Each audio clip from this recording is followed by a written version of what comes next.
बिस्मिल्लाहिर्रहमानिर्रहीम। अस्सलाम वालेकुम। उम्मीद है अल्लाह के फजल से आप सब खैरियत से होंगे। अल्लाह ताला आप सब पर अपनी रहमतें और बरकतें नाज़िल फरमाएँ और अपने हिफ्ज़ व अमान में रखें, आमीन। तो जी, आज का डेली ब्लॉग शुरू करने से पहले मेरी आप लोगों से एक रिक्वेस्ट है कि मेरे चैनल को सब्सक्राइब कर दीजिए और बेल आइकन को भी प्रेस कर दीजिए ताकि मेरी आने वाली तमाम नई वीडियोज़ आपको टाइमली मिल सके। तो शुरू करते हैं आज की अफ्तारी का ब्लॉग। तो सबसे पहले मैंने दही लगाने के लिए जमाने के लिए बनाया, दूध को गर्म किया, काफ़ी देर में दूध को पकाती रही ताकि दूध गाढ़ा हो जाए। देखिए, अब आपको भी नज़र आ रहा होगा दूध का कलर चेंज हो गया, काफ़ी गाढ़ा हो चुका है। तो थोड़ी सी जाग जिसे बोलते हैं दही, थोड़ा सा मैंने लिया बर्तन में और साथ ही मैंने गर्म दूध शामिल कर दिया। गर्म दूध शामिल करने के बाद मैंने थोड़ी देर के लिए मिक्स किया और ढककर इसको साइड पे रख दिया। ये सुबह तक बन जाएगा इंशाल्लाह। तो इसके बाद जी मैंने कटिंग शुरू कर दी आलू और प्याज की अपने कटिंग वाले बॉक्स के साथ। देखिए, माशाल्लाह से बहुत हेल्पफुल है ये, बहुत ही अच्छी कटिंग करता है, बहुत ही खूबसूरत कटिंग हो जाती है इसमें।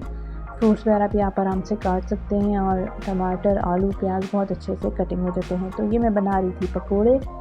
तो पकोड़े बनाने के लिए मैंने प्याज और आलू की कटिंग कर ली थी और ये जो मैंने डाला है ग्रीन सा, ये है पालक। पालक को मैंने काट के फ्रीज़र में रख लिया था, तो उसको निकाला है मैंने, धोया है और डाल लिया है पकोड़ों में। और उसके बाद मैंने खुश्क धनिया, लाल मिर्च का पाउडर, कुटी लाल मिर्च और नमक डाला है, बेसन डाल के और पानी डाल के मिक्स कर लिया और पकौड़ों का मिक्सचर तैयार हो गया। यहाँ मैंने अमरूद काटने शुरू कर दिए। मैंने सोचा अमरूद भी काट लूँ साथ ही। तो जी, अमरूद काटने के बाद मैंने बनाया शरबत, नींबू और रूह अफ़ज़ा को मिक्स करके बनाया था शरबत। बहुत ही मज़े का बनता है ये। तो शरबत बनाने के लिए मैंने सबसे पहले चीनी ली, चीनी को मिक्स किया और थोड़ा सा रूह अफ़ज़ा शामिल किया पानी में और फिर शामिल किया थोड़ा और पानी और उसके बाद मैंने इसमें शामिल कर दिया लीमू का रस जो मैंने निकाला था और मेरी अफ्तारी तैयार हो गई थी। आप भी अपनी अफ्तारी रूटीन शेयर किया करें।